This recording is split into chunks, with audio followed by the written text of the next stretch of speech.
Hello friends, आज हम भूगोल में पृथक्करण और तापमान के बारे में जानेंगे।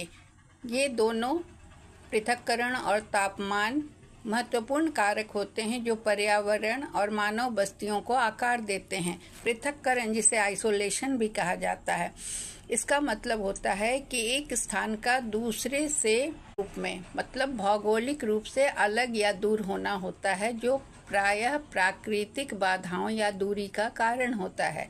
पृथक्करण कई प्रकार के होते हैं। पहला होता है भौगोलिक पृथक, जो इसमें आते हैं पहाड़, नदियाँ और रेगिस्तान। इनकी वजह से पृथक्करण होता है, अलगाव होता है। दूसरा है सामाजिक पृथक्करण, जो कि सांस्कृतिक होता है, भाषाई होता है और आर्थिक होता है। इन सब वजहों से लोगों में अलगाव होता है। तीसरा है आर्थिक पृथक्करण, जो कि बाजारों, संसाधनों तक सीमित पहुंच होने की वजह से होता है।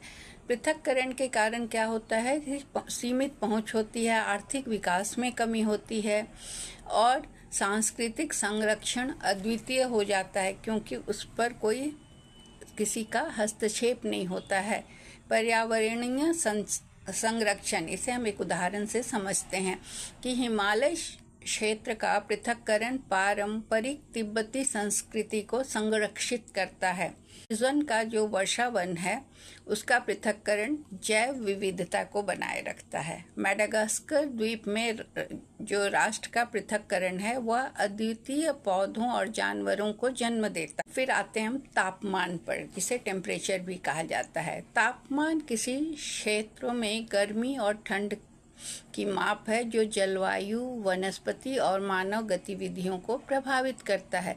तापमान को कौन कौन से कारक प्रभावित करते हैं? पहला है अक्षांश, दूसरा है ऊंचाई, तीसरा है महासागर की धाराएं, चौथा है भूमि का उपयोग और पांचवा है तापमान के प्रभाव।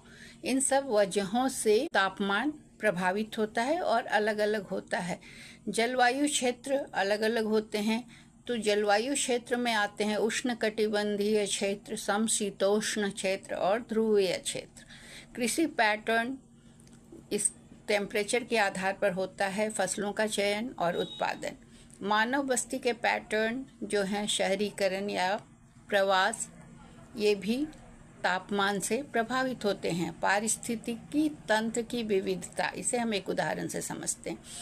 किस क्षेत्र का उच्च तापमान घने वर्षावनों का समर्थन करता है? आर्कटिक का कम तापमान क्या होता है? ध्रुवीय पारिस्थितिकी तंत्र को बनाए रखता है। भूमध्य सागरीय क्षेत्रों का हल्का तापमान कृषि को बढ़ावा देता है। पृथक्करण और तापमान दोनों के बीच में क्या संबंध है? पृथक्करण, जिसे अलगाव के नाम से भी जाना जाता है, और तापमान संवेदनशील पारिस्थितिकी तंत्रों को संरक्षित कर सकता है। तापमान पृथक क्षेत्रों की पहुंच और रहने की क्षमता को प्रभावित करता है। पृथक्करण तापमान की चरम सीमाओं को बढ़ा सकता है, जैसे गर्मी के द्वीप। और पृथक्करण इक्वाडोर की तट से 1000 किलोमीटर दूर स्थान में तापमान क्या होता है? उपोष्णक अद्वितीय माइक्रोक्लाइमेट्स। इनका प्रभाव क्या होता है कि ये अद्वितीय जैव विविधता का संरक्षण करते हैं, सीमित मानव बस्ती होती है और आर्थिक विकास में सहायक होते हैं, पर्यटन और संरक्षण का प्रयास करता है। तो इन दोनों को समझना, पृथक्करण और तापमान को समझना भूगोल के लिए बहुत महत्वपूर्ण है, क्योंकि ये पर्यावरण, मानव बस्तियों और आर्थिक गतिविधियों को आकार देते हैं।